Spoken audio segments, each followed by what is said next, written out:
వి gold trusted gold buyers మీరు తాకట్టు పెట్టిన బంగారాన్ని విడిపించి ఈ రోజు ఉన్న మార్కెట్ ధరకు కొనబడును. నమస్కారం, వెల్కమ్ టు ఐ డ్రీమ్ ధర్మ మార్గం విత్ విజిత కార్యక్రమానికి స్వాగతం. ప్రస్తుతం మనతో పాటు ఉన్నారు ప్రముఖ జ్యోతిష పండితులు సుభాష్ శర్మ గారు. ఇప్పుడు వారితో మాట్లాడదాం. నమస్కారం గురుగారు. గురుగారు, శివరాత్రి రాబోతోంది. మరి ఇప్పుడు ఖచ్చితంగా బోలా శంకరుడు శివుడు. ప్రతి ఒక్కరిలో కూడా ఎన్నో కోరికలు ఉంటాయి, ఎన్నో ఆలోచనలు ఉంటాయి. అవన్నీ నెరవేరాలి అని అంటే శివుడు బోలా శంకరుడు కాబట్టి ఆయన్ని గనక మనం వేడుకుంటే తొందరగా కోరికలు నెరవేరుతాయి అని చెప్పి అనుకుంటూ ఉంటాం. మరి ఆ రోజున ప్రత్యేకించి ఆయనకి ఇష్టమైన రోజు, ఆయన కోసమే ఒక ప్రత్యేకమైన రోజు ఏదైనా ఉందంటే ఆ రోజే. ఆ రోజున ఆయన్ని ఎలా ఆరాధిస్తే గనక మన కోరికలు నెరవేరుతాయి, తొందరగా ప్రసన్నమవుతాడు? తప్పకుండా తెలియజేస్తున్నాము. ముందుగా ప్రేక్షకులందరికీ శ్రీమాత్రే నమః, శ్రీ గురుభ్యో నమః. ఓం వందే శంభుమాపతిం సురగురుం వందే జగత్కారణం వందే పన్నగభూషణం మృగధరం వందే పశూనాం పతిం వందే సూర్యశశాంకవహినినయనం వందే ముకుందప్రియం వందే భక్తజనాశ్రయం చ వరదం వందే శివం శంకరం. శివుణ్ణి ప్రసన్నం చేసుకోవడానికి మనం పెద్ద పెద్ద యజ్ఞయాగాదులు చేయవలసిన పని లేదు, పెద్ద పెద్ద మంత్రాలు చదవాల్సిన పని లేదు. శివ అన్న వెంటనే కరుణించేటటువంటి వాడు ఎవరైనా ఉన్నారు అంటే అది కేవలం పరమశివుడు మాత్రమే. ఎందుకంటే ఆయనను తలుచుకున్నంత మాత్రము చేత సకల పాపాలన్నీ దూరం అయిపోతాయి. శివ అన్న వెంటనే చాలు, ఆయన ఎక్కడున్నా కూడా మన మీద ఒక చూపు కురిపిస్తాడట. భక్తవ శంకరుడు, భోళా శంకరుడు, కరుణాశంకరుడు ఎవరైనా ఉన్నారంటే ఆ పరమశివుడు ఒకడే. మీరు ఎన్ని పురాణాలు తిరిగి వేసినా కూడా శివతత్వం అర్థం చేసుకున్నంత తేలికైనటువంటి విషయం కాదు. ఆయనను అర్థం చేసుకోవాలి అని అంటే కనుక చాలా లోతుగా ఆలోచించవలసి ఉంటుంది. శివుడి యొక్క తత్వం చాలామంది ఏమంటారంటే శ్మశానాల్లో తిరుగుతాడు, విభూతి రాసుకుంటాడు, ఆయనను మొక్కడం వల్ల మనకు విభూదే వస్తుంది, ఇంకేం వస్తుంది అని అనుకుంటారు. చాలామంది శివారాధన మానేసినటువంటి వాళ్ళు కూడా చాలామంది ఉన్నారు. నిజంగా ఆయన కరుణ గనక ఒక్కసారి మన మీద పడితే మన జీవితము మనం ఊహించలేనటువంటి విధంగా మారిపోతుంది. అంతటి తత్వం కలిగినటువంటి ఆరాధన ఏదైనా ఉంది అంటే శివారాధన. అంటే తేలికైనటువంటి మార్గము, ఈజీగా ఉన్నటువంటి మార్గం ఏదైనా ఉందంటే అది శివారాధన ఒకటి. ఇంకా దానికి మించినటువంటి ఈజీవే ఇంకా ఏ దేవుడికి కూడా లేదు.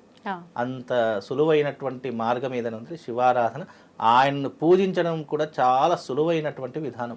ఇప్పుడు వేరే వేరే దేవుని పూజించడం, మనం పంచామృత అభిషేకాలు చేయాలి, చక్కగా అలంకరణ చేయాలి, చక్కటి బట్టలు వేయాలి, ఇలా అనేక రకాలైనటువంటి విధానాలు ఉంటాయి. కానీ శివుడికి చెంబెడు నీళ్లు పోసి ఒక పువ్వు ఒక పత్రి పెడితే చాలు, అంతకు మించినటువంటి విధానం ఇంకా పరమశివుడికి ఏం లేదట.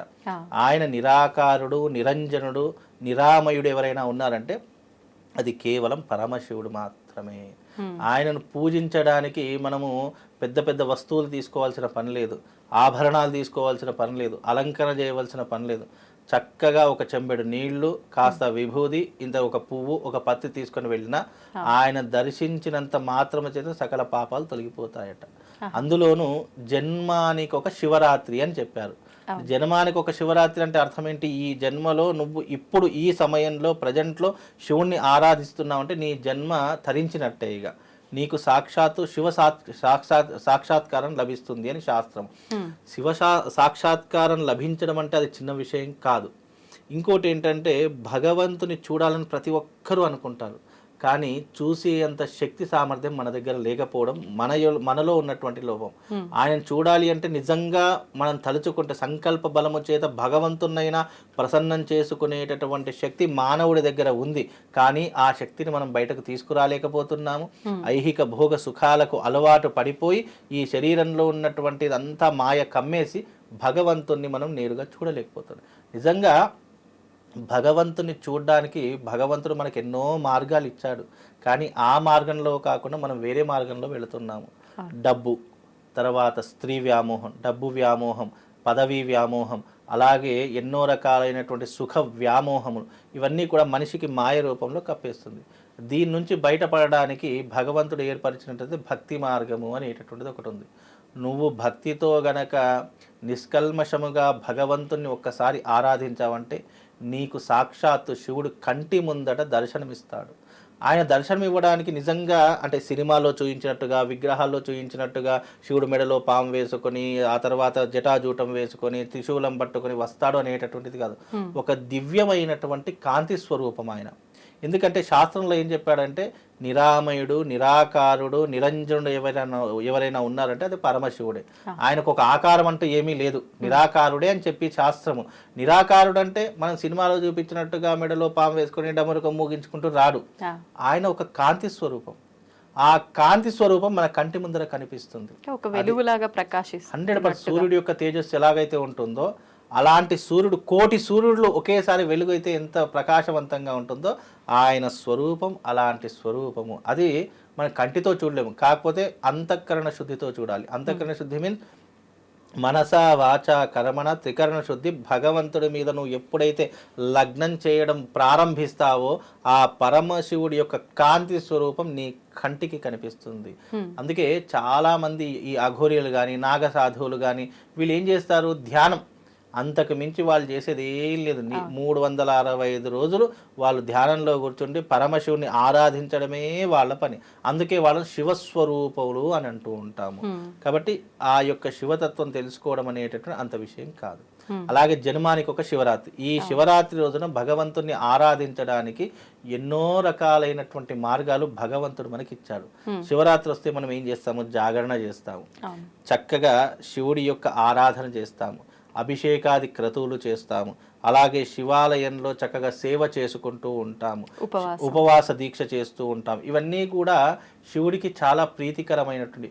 కేవలం శివరాత్రి రోజే చేయాలా, ఇంకా ఎప్పుడైనా చేయొచ్చు అంటే శివరాత్రి రోజు చేసేటటువంటి ఉపవాసం కోటి ఉపవాసాలతో సమానం. శివరాత్రి రోజు చేసే జాగరణ కోటి జాగరణలతో సమానం. అంటే కొన్ని పర్టికులర్ డేస్ ఉంటాయి. ఇది మనదంతా యాంత్రిక జీవితం, మనం పరిగెత్తేటటువంటి కాలంలో ఉన్నాము. మనం రోజు భగవంతుని పూజించు, రోజు నువ్వు దీపం పెట్టు, రోజు భగవంతునికి అభిషేకం చేయంటే ఎవరి తరం కాదు. ఎందుకంటే మనం పరిగెత్తవు, మనకు పొద్దున్న లేచి ఇంటి పనులు ఉంటాయి, జాబ్ టెన్షన్ ఉంటుంది, మళ్ళీ టైంకు వెళ్ళాలనే టెన్షన్ ఉంటుంది, ఇవన్నీ కూడా ఉంటాయి. కాబట్టి మనిషికి పరిగెత్తే కాలంతో ప్రయాణిస్తున్నాడు. కాబట్టి ఇవన్నీ చేయమంటే ఉన్నది కూడా చేయకుండా పోతాడు. కాబట్టి భగవంతుడు ఏం చేశాడంటే కనీసం పర్వదినాలైనా ఎంచుకొని ఆ పర్వదినాలలో గనక నువ్వు భగవంతుని సాన్నిధ్యంలో ఉండి ఆ రోజున గడిపావంటే ఈ మొత్తం చేసిన పుణ్య ఫలితం నీ ఖాతాలో జమ వేస్తాడు. కాబట్టి సంవత్సర కాలం అంతా కూడా శివారాధన చేయనటువంటి వాళ్ళు కనీసం ఈ మహాశివరాత్రి రోజైనా శివారాధన చేయడం వల్ల నీ జన్మ తరింపబడుతుంది. శివ సాన్నిధ్యంలో నీకంటూ కాస్త స్థలం అనేటటువంటిది ఏర్పాటవుతుంది. శివుడి యొక్క అనుగ్రహం నీకు జీవితకాలం అంతా కూడా కలుగుతుంది అనే ఒక ఉద్దేశంతో మహాశివరాత్రి మనకు నెలకు ఒకసారి మాస శివరాత్రి వస్తుంది. ఈ 11 మాస శివరాత్రులు కలిపితే ఒక మహాశివరాత్రి. జన్మానికో శివరాత్రి అన్నట్టు నెల నెలకు ఒకసారి చేసే మాస శివరాత్రులు ఎలాగైతే ఉంటాయో ఆ మాస శివరాత్రి మనం చేయకపోయినా ఈ మహాశివరాత్రి రోజు చేసే ఉపవాసానికి, జాగరణకు, అలాగే ఆరాధనకు, అర్చనలకు, పూజలకు, సేవలకు అన్నిటికీ పెట్టినటువంటి పేరు ఈ మహాశివరాత్రి. ఈ రోజున నిజంగా శివరాత్రి రోజున పూజించాలంటే స్వామివారికి చక్కగా పంచామృతంతో పూజ చేసుకోవాలి, బిల్వ దళాలతో పూజ చేసుకోవాలి. స్వామివారికి మొగలి పుష్పం అంటే చాలా ఇష్టం, మొగలి పువ్వును పెట్టుకో ఉండాలి. కానీ మొగలి పువ్వు పూజకి శివరాత్రి రోజు పనికొస్తుంది, మామూలుగా మిగతా రోజులు పనికొచ్చు, కానీ శివరాత్రి రోజు ఎస్పెషల్లీ పనికొస్తుంది. ఇప్పుడు వినాయకుడికి తులసి దళం పెట్టకూడదు అని అంటారు, కానీ వినాయక చవితి రోజు పెడతాం. అలాగే శివరాత్రి మిగతా రోజులు ఎక్కదు కానీ శివరాత్రి రోజు ఎస్పెషల్లీ పెడుతూ ఉంటాం. అలాగే అరటి పువ్వులు అంటే స్వామివారికి చాలా ఇష్టము. అలాగే స్వామివారికి ఇష్టమైనట్టు తెల్ల గన్నేరు పువ్వులు అంటే కూడా స్వామివారికి చాలా ఇష్టము. తెల్లటి వస్తువులు అంటే స్వామివారికి చాలా ఇష్టం. ఇలాంటి అనేక రకాలైనటువంటి పుష్పములు ఉంటాయి. స్వామివారికి ఇలాంటి పుష్పములతో పూజించడం వల్ల మనకు పుణ్యము, పురుషార్థంతో పాటు ఇప్పుడు మనము జీవితకాలం మన శరీరాన్ని శుద్ధిపరచుకోవాలంటే మనం రోజు స్నానం చేస్తాము. అలాగే పాపాలను శుద్ధి చేసుకోవాలంటే రెండు మార్గాలు. ఒకటి గంగా స్నాన విధి, 2 దాన విధి. అంటే దానం చేయడం వల్ల మనకు ఐశ్వర్యం పెరుగుతుంది. గంగా స్నానం ఆచరించడం వల్ల పాపాలన్నీ కూడా పోగొట్టుకోగలుగుతాము. మనిషి తన జీవిత కాలంలో పాపాల నుంచి బయటపడాలన్నా, చేసిన పాప నిష్కృతి కావాలనుకున్నా, మనకు ఐశ్వర్యం పెరగాలనుకున్నా దానము, 2 స్నానము, ఈ 2 కూడా చాలా విశేషమైనటువంటి పుణ్య ఫలితాలు కలిగిస్తాయి. కాబట్టి ఆ శివరాత్రి రోజున శివుడికి సంబంధించినటువంటి అభిషేకాది క్రతువులు చేసుకోండి. ఆ రోజున జాగరణ, ఇప్పుడు చాలామంది జాగరణ ఎలా ఉంటున్నారో తెలుసా అండి, శివరాత్రి వచ్చింది, జాగరణ ఉండాలి. మరి జాగరణ ఉండాలంటే నాకు నిద్ర రావద్దు, వెంటనే టీవీల ముందు కూర్చుంటున్నారు. అలాగే నిద్ర రాకూడదని చెప్పేసి బైక్లు వేసుకొని రాత్రంతా తిరుగుతూ ఉన్నారు. నిజానికి జాగరణ అంటే అర్థం ఏంటంటే ఆ రోజున పూర్తిగా శివారాధనలో నిమగ్నమైపోయి, ఇంకోటి ఏంటంటే శివారాధన నిమగ్నమైపోవడం జాగరణ అని చెప్తూ ఉంటారు. అలాగే చాలామంది ఏం చేస్తున్నారు, 12 అయింది అని అంటే చక్కగా కడుపు నిండా అన్నం వండుకొని తినేసి హాయిగా పడుకుంటున్నారు.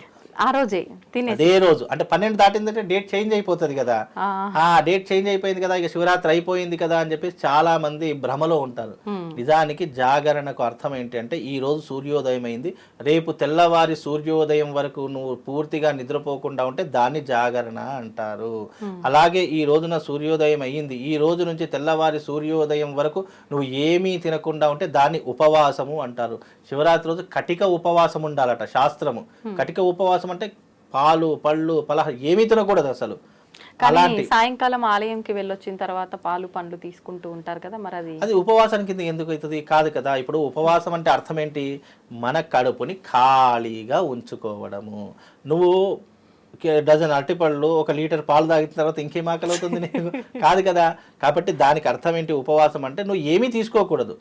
అది ఎవరు తీసుకోకూడదు అని అంటే ఆరోగ్యంగా ఉన్నటువంటి వాళ్ళు, ఆకలికి తట్టుకునేటటువంటి క్యాపబిలిటీ ఉన్నటువంటి వారు అలాంటివి అసలు ఎవరు తీసుకోవాలి అని శాస్త్రం చెప్పింది అంటే నీ దేహంలో రోగాలున్నాయి, నీ దేహము ఏమీ తీసుకోకుంటే ఈ దేహం నిలబడలేదు అనుకున్నటువంటి వాళ్ళు మాత్రం కాస్త పాలు పళ్ళు వాళ్ళకి ఎగ్జామ్షన్ ఇచ్చారు తప్ప నేను ఇప్పుడు ఆరోగ్యంగా ఉన్నాను, నేను 1 రోజు కాదు 2 రోజులు తినకున్నా కూడా నేను హ్యాపీగా ఉండగలుగుతాను అనుకున్నటువంటి వాళ్ళు అసలు అలాంటివి చేయకూడదు.